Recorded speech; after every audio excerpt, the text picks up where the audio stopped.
நம்ம இலக்கியாசிரியர்களுக்கு வணக்கம். நம்ம இலக்கியாசிரியரில் வரப்போகிற எபிசோடில் ஒரு சந்தோஷமான செய்தி வந்து கிடைச்சிருக்கு. அதுதான் என்ன அப்படின்னா, நம்ம கௌதம் சாருக்கு பார்த்தீங்கன்னாக்கா ஒரு பிஸ்னஸ் டீல் வந்து கிடைச்சிருக்கு. நம்ம கௌதம் சாரும் ஒருத்தரும் பார்த்தீங்கன்னாக்கா பார்ட்னராக சேர்ந்து ஒரு புதிய பிஸ்னஸை பார்த்தீங்கன்னாக்கா ஆரம்பிக்க போகிறாங்க. கேட்கவே ரொம்ப சந்தோஷமாக இருக்குது அப்படின்னு நினைக்கிறவங்க மறக்காம இந்த வீடியோக்கு லைக் பண்ணிக்கோங்க. நம்ம கௌதம் சார் எந்த அளவுக்கு வந்து காயப்பட்டிருக்காங்க மனசால் அப்படின்னு நம்ம எல்லாருக்கும் ரொம்ப நல்லாவே தெரியும். அதனால் இந்த பிஸ்னஸை அவ்வளோ சாதாரணமாலாம் விட்டுறவே மாட்டாங்க. கண்டிப்பாக அடி வெளுக்க போகிறாங்க.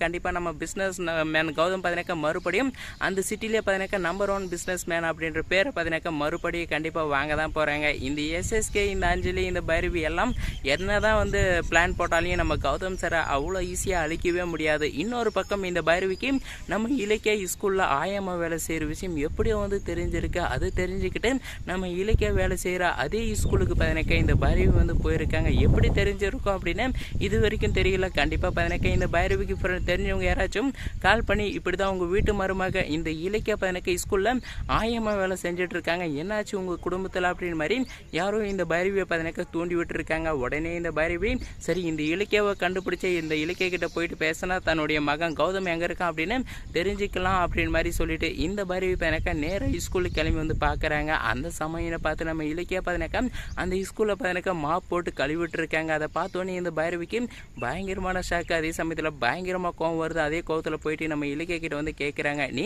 இதே வேலை தான் செய்வா அப்படின்னு எனக்கு தெரியும், நீ இந்த வேலை செய்வான்றதுனால தான் என்னோட பிள்ளைக்கு வந்து உன்னை கட்டி வைக்காமல் இருந்தேன், நீ அந்த வீட்டுக்கு மருமகளாக வரக்கூடாது அப்படின்னு நான் ஆசைப்பட்டேன் அப்படின்னு மாதிரி இந்த பைரவி இப்போ கூட நம்ம இலக்கிய கிட்ட வந்து சண்டை போடுறாங்க. அதே சமயத்தில் நம்ம இலக்கிய சொல்லிட்டாங்க, உங்களுக்கும் எனக்கும் எந்த ஒரு சம்மந்தமும் கிடையாது, நீங்கள் என் கூட பேசுறதுக்கு நீங்கள் உங்களுக்கு வந்து தகுதியே கிடையாது அப்படின்னு சொல்லிட்டு நம்ம இலக்கிய பதினக்கு அவங்க பாட்டுக்கு வேலையை பார்க்குறாங்க. உடனே அந்த பைரவி பதினக்கு என்ன சொல்கிறாங்க அப்படின்னா, உங்கள்கிட்ட பேசுறதுக்கு எனக்கு கூட ஆசையை வந்து கிடையாது, ஆனால் என்னுடைய மகனை நீ திட்டம் போட்டு பிளான் போட்டு என்கிட்டேருந்து பிரிச்சுட்டு போயிட்டேடி பாவி அப்படின்னு மாதிரி சொல்லி நம்ம இலக்கியாவை பதினக்க பயங்கரமாக ஸ்கூலில் பதினக்க சண்டை போட்டு வந்து திட்டிகிட்டு இருக்காங்க. நம்ம இலக்கிய ஒரே விஷயத்த வந்து சொல்லிட்டாங்க, உங்கள் மகனை நான் வந்து பிரித்து கூட்டிகிட்டு போகல, நீங்கள் பண்ண கேவலமான விஷயம் தான் பதினக்க உங்கள் மகனை பதினக்க வீட்டை விட்டு வெளியே வரதுக்கு காரணமாக இருந்துச்சு அப்படின்னு மாதிரி நம்ம இலக்கியா சொல்லும்போது இந்த பைரவி அந்த இடத்துல ஒரு விஷயத்த வந்து சொல்கிறாங்க, இதை பாரு இலக்கியா, நீ வீட்டை விட்டு வெளியே போகணும், அந்த வீட்டிலே இருக்கக்கூடாது, உன்னை கொலை கூட நான் வந்து முயற்சி பண்ணியிருக்கேன் தவிர என்னுடைய கௌதம ஒருபோதும் பார்த்தீங்கன்னாக்கா நான் அந்த மாதிரி வந்து நினச்சி கூட பார்த்ததே கிடையாது, என்னுடைய புள்ள மேலே